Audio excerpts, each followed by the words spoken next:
why do you care so much about being cool and being respected and being even seen or heard, or people looking at you and having a certain opinion about it? And I say to you, as I say to myself, because it is something that no matter how much one says that they don't care and they're nonchalant or whatever, it is something nowadays very few of us escape.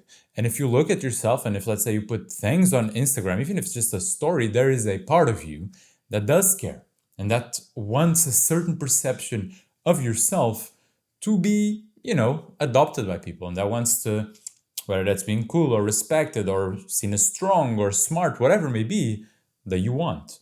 Now, I was thinking about this, and at first glance, it seems kind of obvious. Seems like, well, why wouldn't I? Why wouldn't I want to be seen as these traits that would perhaps then give me more money and more respect and all these things? Fair enough.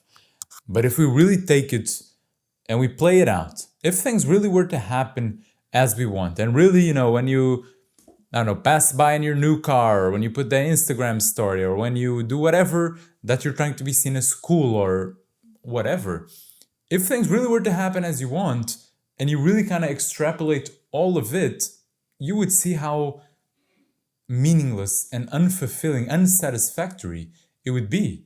And you'd essentially, as I see it, come to the conclusion and reach the end of it and see that you are after the approval of people that a lot of times you do not like, respect, or care for. And even if it is the ones that you do care and respect and whatever, you would realize that it is just an opinion. It is just someone else's perception of you, of what you are doing, of what you're consuming, of what you're sharing.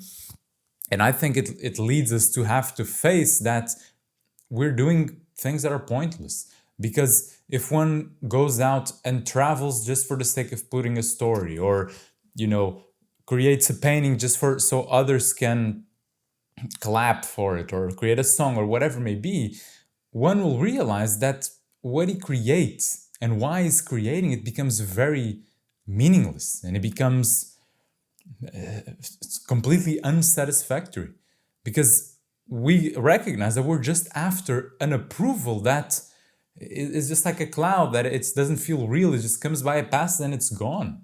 And when we look at these things, I think we're forced to ask ourselves and to change how we're approaching things about doing things not to be seen, not for what other people might think of it, but of what we actually want to do, what feels genuine to do, no matter how cringe it may be, no matter how goofy it may sound.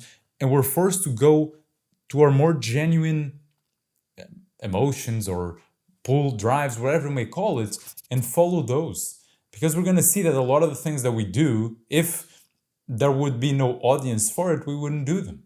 And so I ask, are those things worth to be done if we're only doing them to be seen? Well, as far as I see it, in my case, I would say no. Because if I go and then look at the other things that I'm going to do regardless if someone sees or not, I know and I notice that I'm much more engaged in it. I notice I'm much more happier when I'm doing it. In a lot of ways, I do them much better, and it feels like my true talents are being developed opposed to the other ones. And so here I pose the question to you, and I question anyone watching. If no one was watching you do things, would you be doing the same things you're doing right now? Because I don't think you would.